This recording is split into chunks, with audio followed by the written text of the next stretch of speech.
Yoo yaa shamaa kam jirtu hordoftoota keenya kabajamoo chaanalii kanaaf haaraa yoo taatan subscribe gochuu hin dagatinaa. Viidiyoowwan isin akka qaqqabaniif mallattoo bilbilaa kana banaa gochuu hin dagatinaa. Ergaa ariifachiisaa kiristaana kan ta'e hundi ergaan kun isa ilaallata.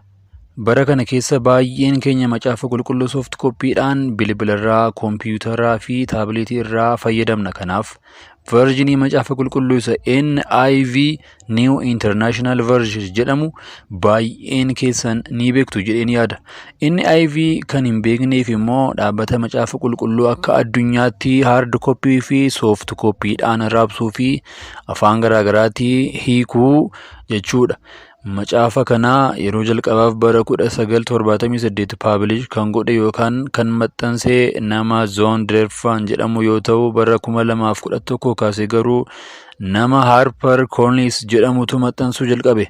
Kan baay'ee nama gaddisiisu namichi Harper Collins jedhamu homosexual yookaan gay yoo ta'u, macaafa seexanaas maxxansiiseera. Yeroo ammaa kanas macaafa NIV fi ESV English Standard Version jedhamu guutummaan guutuutti dhuunfatee maxxansaa jira. Namni ergama seexanaaf hojjetu kun macaafa qulqulluu NIV fi ESV jedhaman keessaa jechoota 64,575 baaseera. Keessattuu jechoota eenyummaa Waaqayyoo ibsan, Waaqayyo Hafuura Qulqulluu, humna fi kan kana fakkaatan keessaa guuree baaseera. Kana qofaa miti, yeroo ammaa kana maxxansa haaraa NIV fi ESV keessaa luqqisee 45 baaseera. Fakkeenyaaf bilbila keessanii macaafa qulqulluu NIV fi ESV warri fayyadamtan luqqisiiwwan armaan gadii cheek gochuu dandeessu. Maatiyos 17:21, Maatiyos 18:11, Maatiyos 23:14, Maarqos 7:16, Maarqos 9:44, Maarqos 9:46, Luqaas 47:36, Luqaas 23:17, Yohaannis 5:4, Hojii Ergamootaa 8:37. Isaan kun luqqisiiwwan NIV fi ESV keessa hin jirre keessaa muraasadha.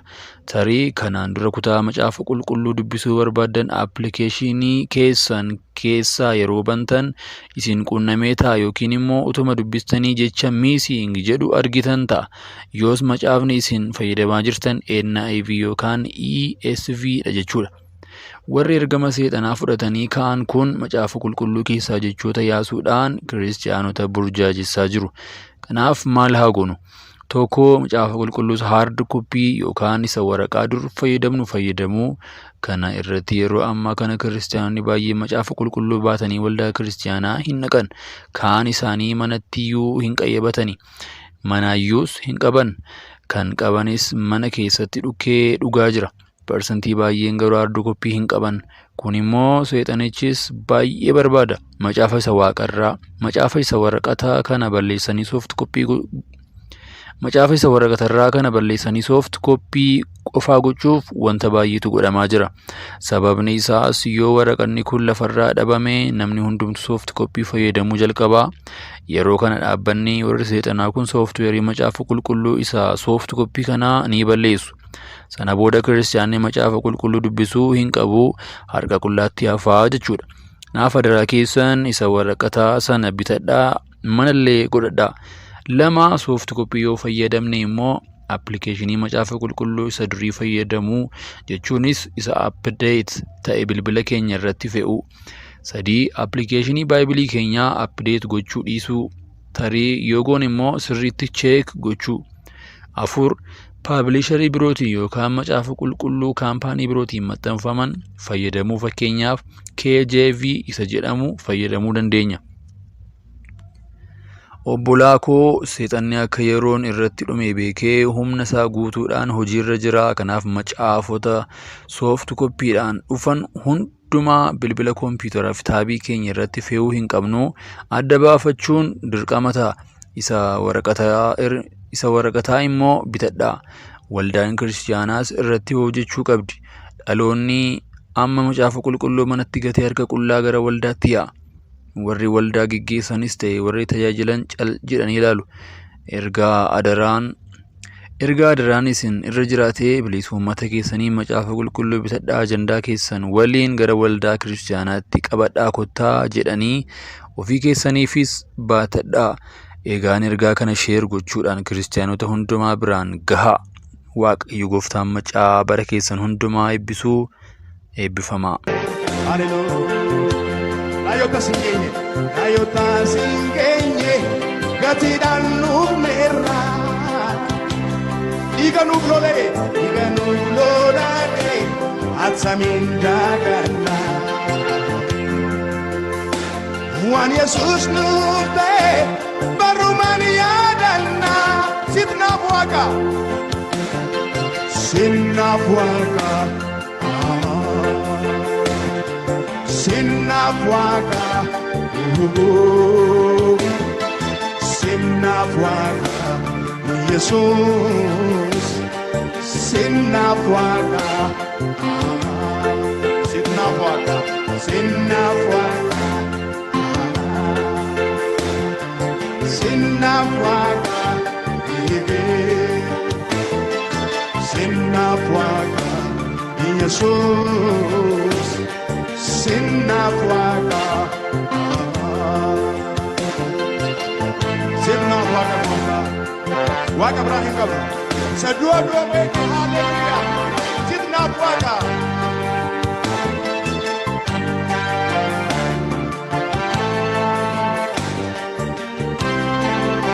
salphachuu isaatiin ulfinat samneera ayota singenye gatiidhaan nuuf meerra dhiiganuuf lolake atsamiin daagana waan Yesuus nuuf ta'e barumaan yaadanna salphachuu isaatiin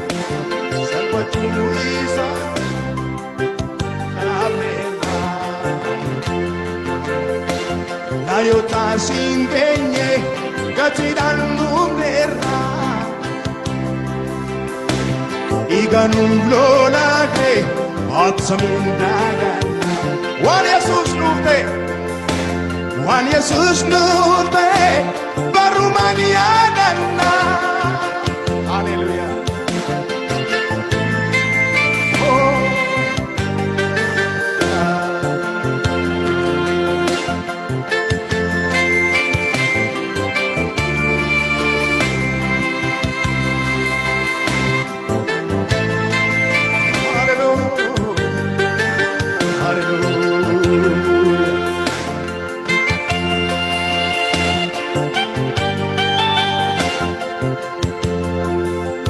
Jaalalli kee hundaan oliite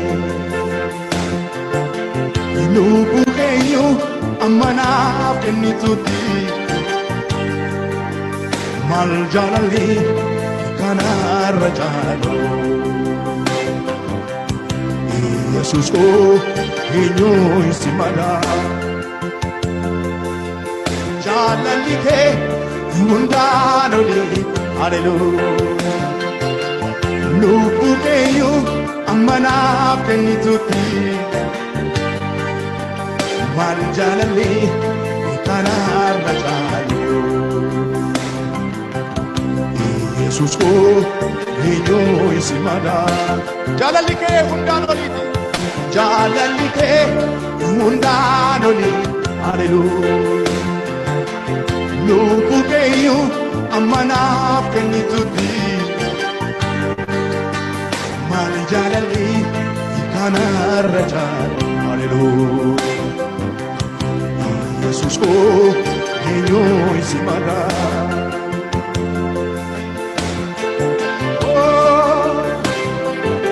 haleluyaa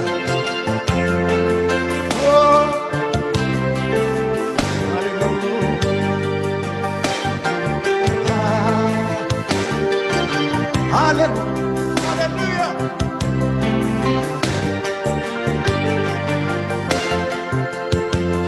Yesuus gooftaa koo Yadesenako Sinan parede Daganterako Ila simpe Ulfada bako